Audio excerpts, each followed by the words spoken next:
The Chicago Bulls are giving Coby White a 3-year, $40 million deal. Throughout the season, there have been a lot of rumors and speculation that Coby would be on the outs in the Chi. But I do believe if you look at the development, or maybe the lack thereof development with Lonzo Ball, it appears that Lonzo's career may be over, which sounds crazy to say, but it appears we're heading in that direction with these lingering knee injuries. Chicago could have probably chased a couple guards on the open market. We heard Russell Westbrook attached to them, but they just decided to keep it in-house and give Coby White $40 million.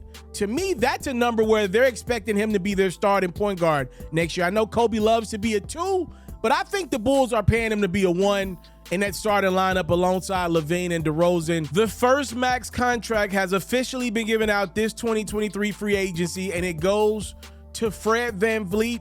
He gets a 3-year, $140 million deal with the Houston Rockets. Fred had declined multiple offers from the Toronto Raptors last season, reportedly, and it looks like a decision that was well worth it for him.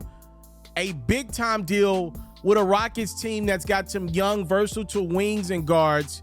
And honestly, they ain't paying nobody right now. All they good players on rookie deals. You got to get that money to somebody, and they give it to VanVleet, who's now the new Rockets starting point guard. Love to see this from the Minnesota Timberwolves. They're rewarding their big fella, Naz Reid, on a new 3-year, $42 million deal. Here's why I love this from Minnesota.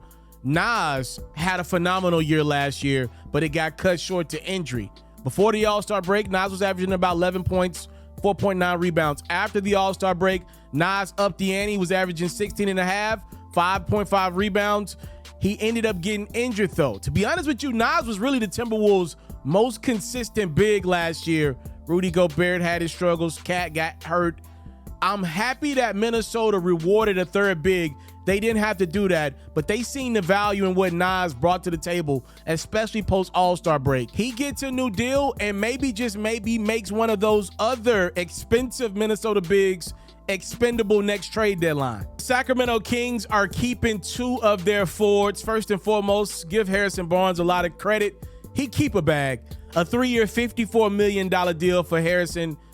And then Trey Lyles is also getting a new deal with the Kings coming off of their great season. He's getting 2 years, $16 million. The reality is, guys like this, you just got to keep them if you got your hands on them. You can't replace them because that's not how the salary cap works. You might as well keep them around. If it makes sense in the future to trade them for a third star, you do that. But it's no point to break up the momentum Sacramento had coming off of last year where they were the 3 seed. Welcome to NBA offseason 2023. You're in great hands with Hoops FERRO. There's no network behind me. There's no budget behind me. Just straight grind and hoops talk. If you don't want to miss a beat this offseason from trades, free agent signings, and draft talk, make sure you subscribe to this channel. Let's run these numbers up. It's free $99 to show me that you support the grind. Let's go.